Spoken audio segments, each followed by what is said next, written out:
আজি পুনৰ অৰুণাচলী সুৰাৰ বিৰুদ্ধে আপোনালোকে অভিযান চলালে আচলতে কি বিষয়টো কওকচোন।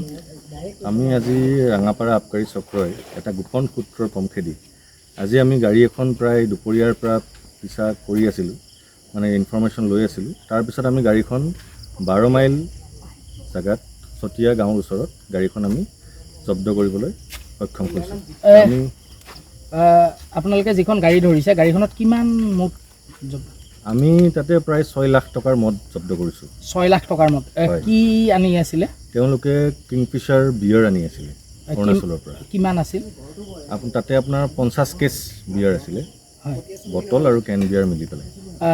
ইতিমধ্যে আমি গম পাইছোঁ যে যি অসমলৈ যি অবৈধভাৱে যি অৰুণাচলী সুৰা সৰবৰাহ হৈ আছে তাৰ বিৰুদ্ধে ইতিমধ্যে আপোনালোকে অভিযান তীব্ৰতৰ কৰিছে আৰু পৰৱৰ্তী পৰ্যায়ত আপোনালোকৰ কেনেধৰণৰ অভিযান চলিব?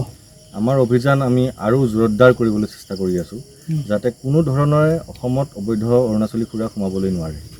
আমি যাতে অসমৰ ৰেভিনিউ কোনো ধৰণে লছ কৰিব আমি নিদিওঁ। আজি এই যিখন গাড়ী কি গাড়ী? ইকো ভেন গাড়ী। ইকো ভেন গাড়ী মূল্যটো কিমান হ'ব ইয়াৰ? গাড়ীখনৰ ভেলুৱেশ্যন আপোনাৰ 10 লাখ টকা হ'ব।